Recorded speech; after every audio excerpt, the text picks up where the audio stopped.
Endre, jak člověk pozná, že není sobec? Lukáši, to člověk nezjistí nijak, protože altruista si tím nikdy nemůže být jistý. A sobce to nezajímá. Dnešní díl bude na téma sobectví. A nebude to žádný plevel o zlých narcistech a hodných empatech. Podíváme se na zdravé i nezdravé sobectví a jak vlastně sobectví a altruismus vzniká. A jestli existuje i nějaká třetí cesta.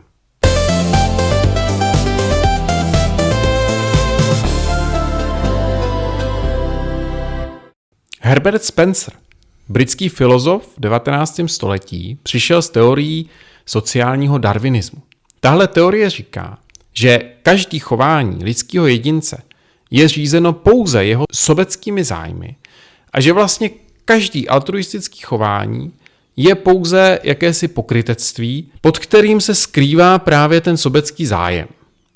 A dokázal to tím, že vykonstruoval, jak by se choval zcela čistě altruistický jedinec a ukázal, že žádný takový jedinec vlastně nemůže přežít, že to prostě neexistuje a tudíž všichni lidi jsou sobecký. Počkej, to ale není důkaz. Protože to by znamenalo, že čistý egoista je výlučný opak čistého altruisty.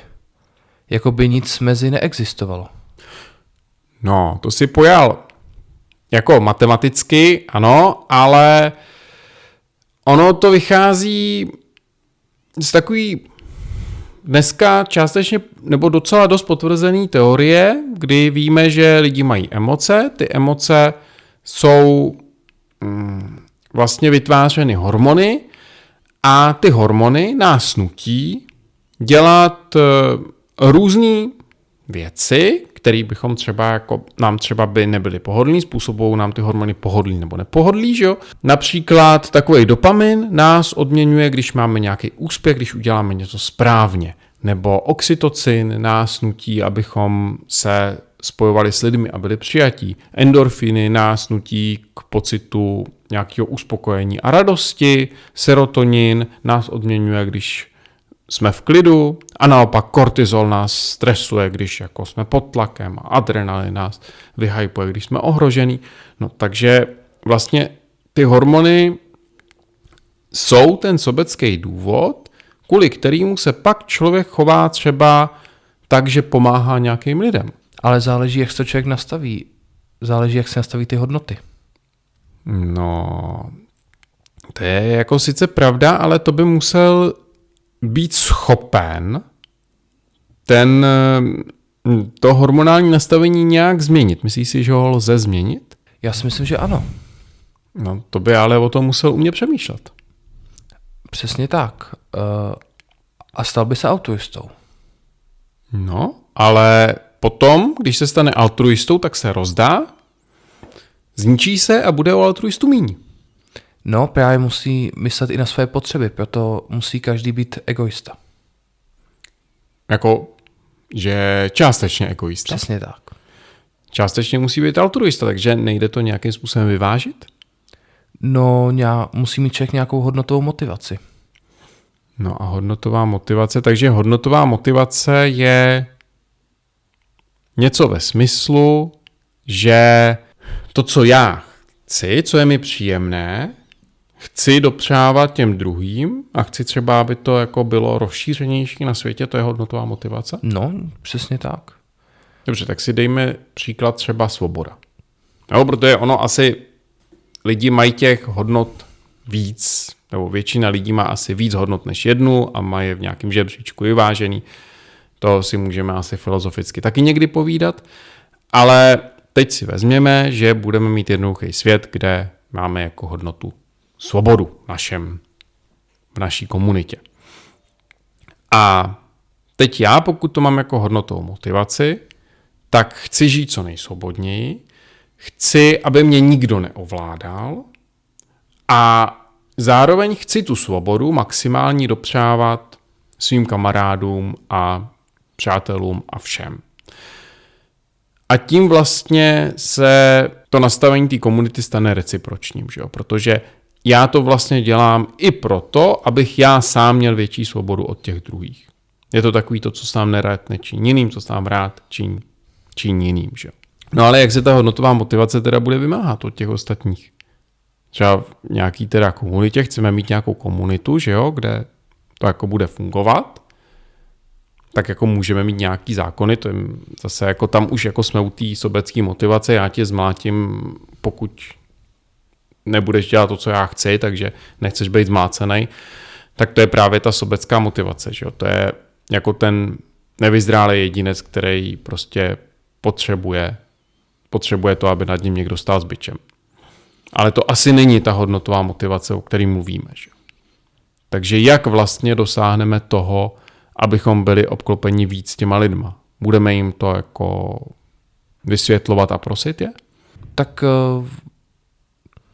když si budete rozumět v těch hodnotách, tak budete spolu budovat nějakou komunitu.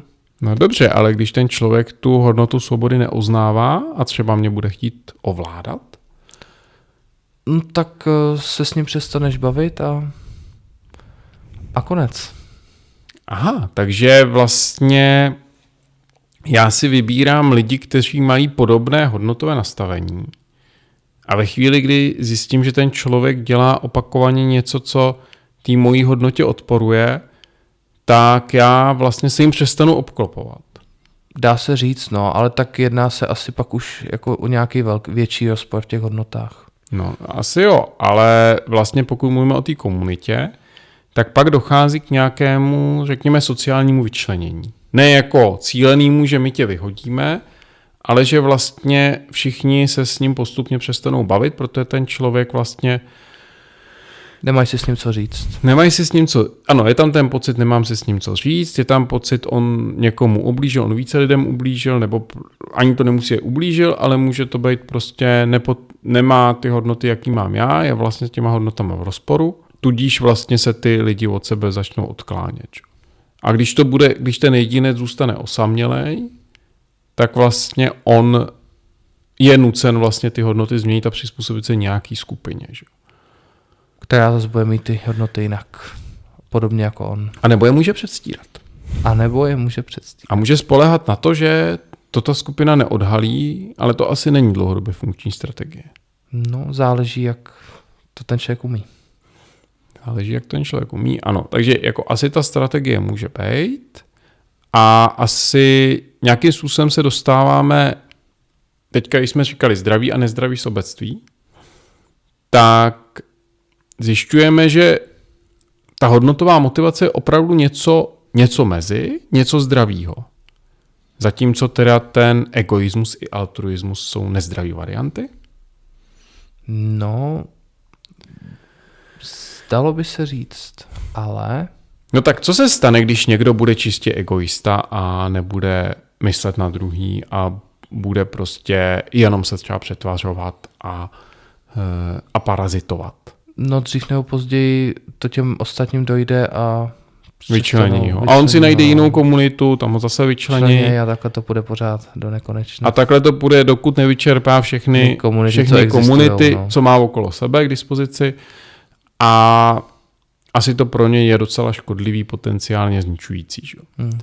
Zatímco když někdo bude čistý altruista, no tak bude šťastný, že? No to jsme řekli, že ne, že? Protože on se rozdá a zničí. No, zapomene, kdo je vlastně úplně, přijde o sebe. No ale on se může i fyzicky zničit, že? Protože do sobecké motivace počítáme i to, že chci vůbec přežít. A spát třeba. Spát, jíst, mít střechu nad hlavou, být zdravý, to jsou všechno egoistické motivy, které ale nejsou špatně. To jsou egoistické motivy, které jsou životně důležitý. A právě proto ten čistý altruismus neexistuje.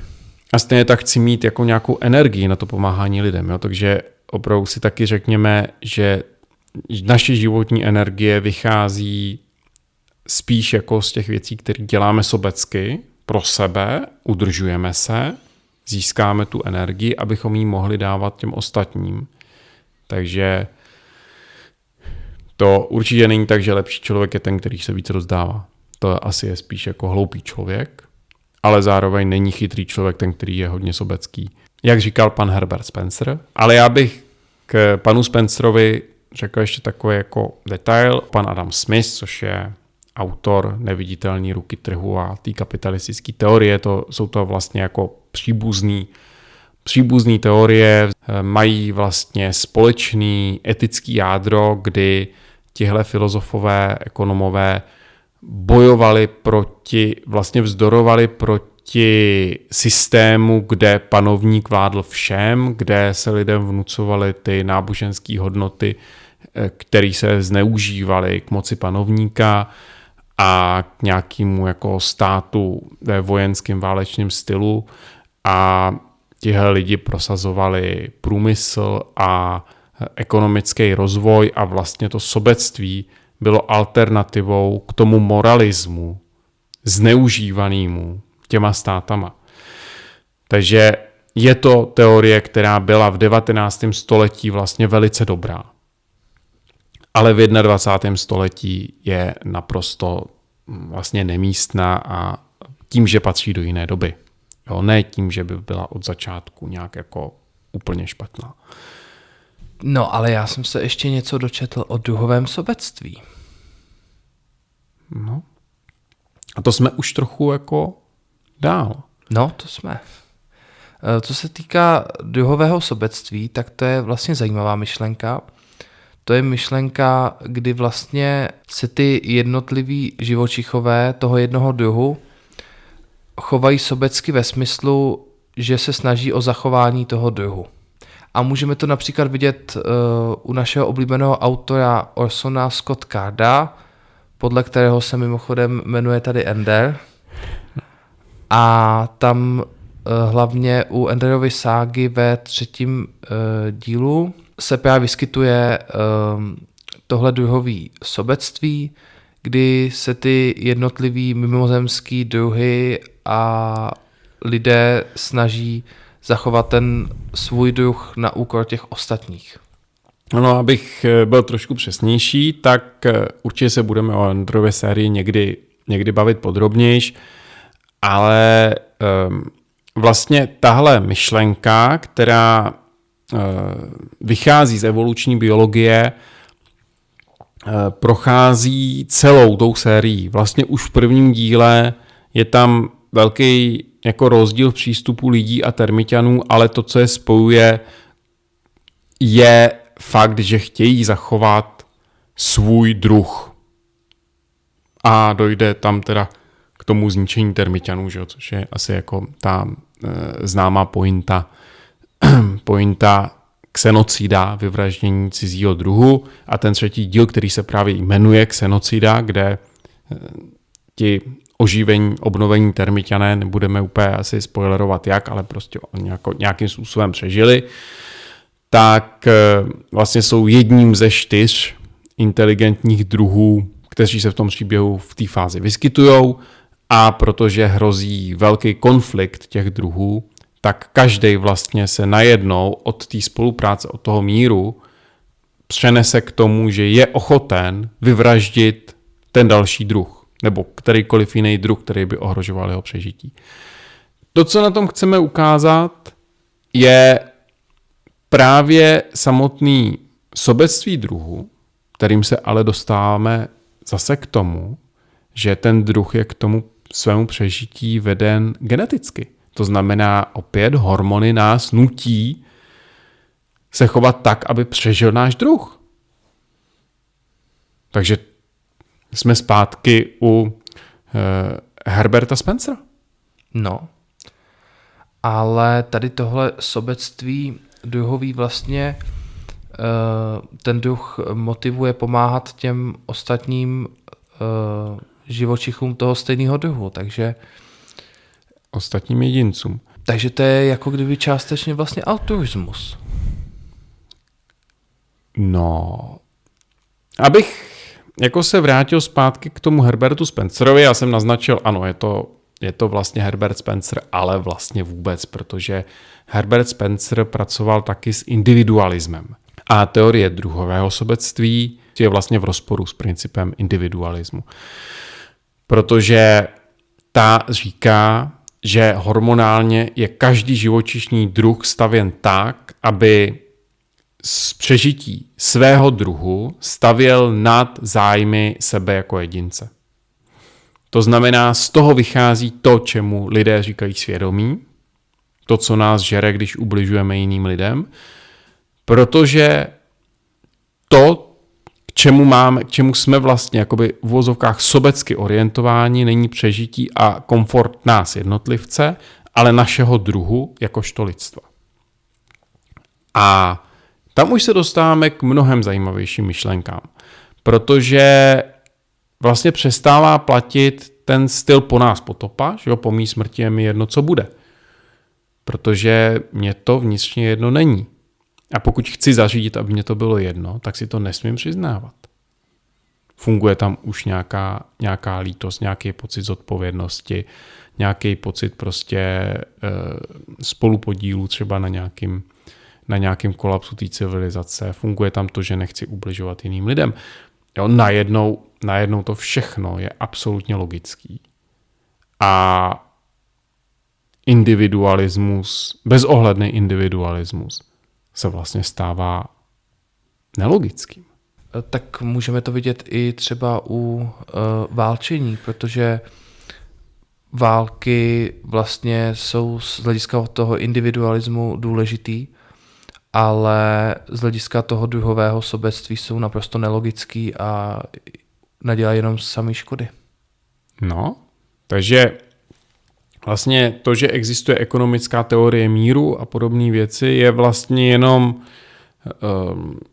vědecký popis toho, co člověk, který přemýšlí ne individualisticky, ale druhově, tak vlastně v sobě má a v sobě objeví a zjistí, že spolupráce je lepší než hraní si na sebe, že války jsou vlastně nelogický, že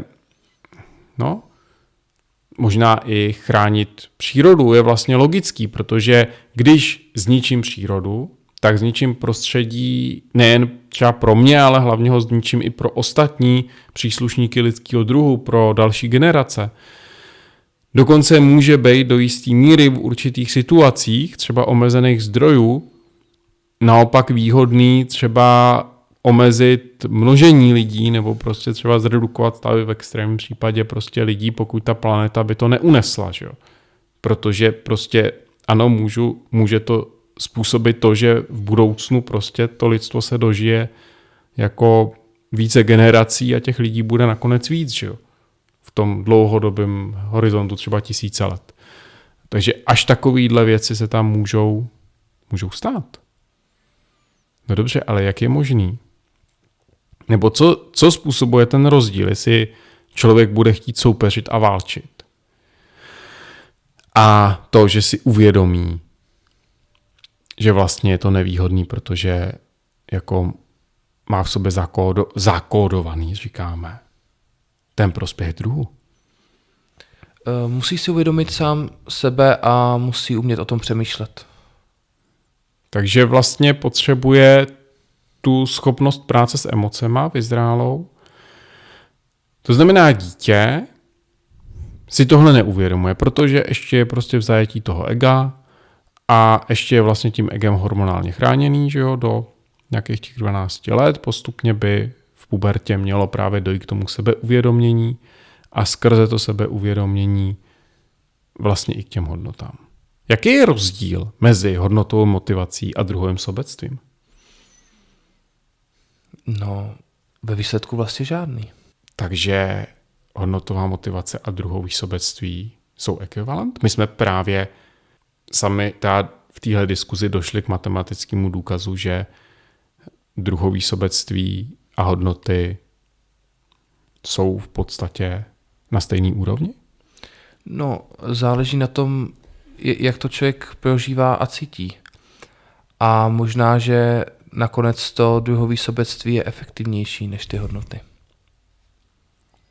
No jistým způsobem to můžu brát tak, že hodnoty vždycky vycházejí z určitého potenciálního donucení, z určitého ovlivnění někým. A ano, já můžu říkat, svoboda je super, svoboda je skvělá. A někdo může říkat, autorita je super, autorita je skvělá. Že? A kdo nás rozsoudí? Je to pravda, protože já jsem vyrostl ve svobodě? Jako asi ne. Ale když ty hodnoty nejdu sobě a budu mít dostatečný sebeuvědomění, budu vědět, proč něco cítím, tak pravděpodobně se mi budou ty moje hodnoty autentický a budou správnější. Takže to znamená, že na našich hodnotách nezáleží a máme jenom v nějaký vnitřní sítění, k kterému musíme dojít? Tak bych to neřekl.